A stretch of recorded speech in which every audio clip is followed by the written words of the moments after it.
Le Père Noël et le Renne perdu. Dans le Grand Nord, alors que les flocons de neige dansaient dans l'air glacial, l'atelier du Père Noël était rempli de cadeaux. Les lutins travaillaient sans relâche pour apporter les dernières touches aux jouets.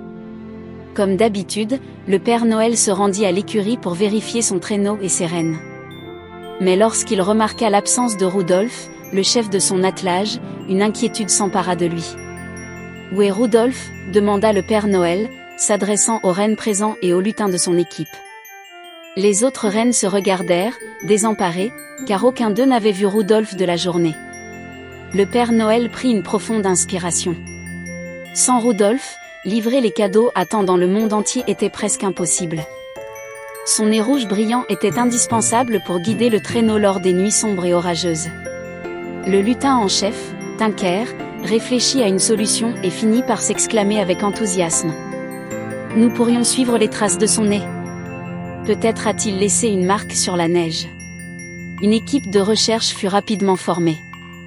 Les lutins, avec l'aide des rennes, commencèrent à explorer tous les lieux préférés de Rudolf, les abords des lacs gelés, les forêts de sapins et les environs de l'atelier du Père Noël. Mais nulle part ils ne trouvèrent la moindre trace de Rudolf. Finalement, un petit lutin remarqua un léger éclat rouge émanant d'une grotte près du sommet des montagnes du Nord. Le cœur du Père Noël se remplit d'espoir. Avec son équipe, il partit immédiatement en direction de la grotte. Ils traversèrent des chemins glacés et enneigés jusqu'à atteindre leur destination. À l'intérieur de la grotte, le Père Noël trouva Rudolf. Le renne était assis dans un coin, visiblement triste. D'habitude joyeux et plein de vie, Rudolf avait un nez rouge terne et éteint. « Père Noël, dit Rudolf doucement, je ne me sens plus utile. Tout le monde ne m'apprécie que pour mon nez.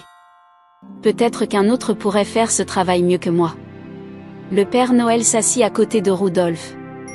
Il sortit un biscuit chaud de la poche de son manteau rouge et le tendit au renne, puis lui parla d'une voix douce. « Ah, Rudolf, tu n'es pas seulement important pour ton nez rouge. Ton courage et ton leadership font de toi le cœur de notre équipe.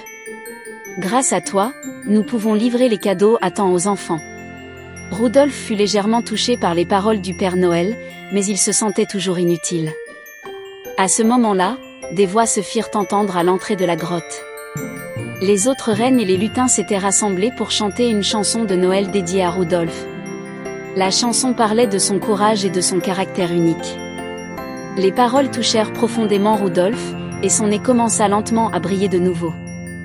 Peu après, Rudolf se tourna vers le Père Noël et baissa la tête. « Merci de m'avoir rappelé qui je suis. »« Je suis prêt, » dit-il. Le Père Noël sourit, caressa affectueusement le dos de Rudolf et ils se dirigèrent ensemble vers le traîneau. Cette nuit-là, dans le ciel, le nez de Rudolf brillait plus que jamais. Même l'obscurité et les tempêtes ne pouvaient éteindre sa lumière. Le Père Noël et son équipe livrèrent les cadeaux à temps.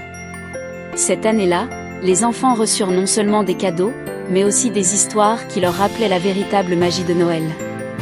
Et depuis ce jour, Rudolf ne fut pas seulement le leader de l'attelage, mais aussi un membre essentiel de l'équipe du Père Noël et l'un des plus grands symboles de l'esprit de Noël.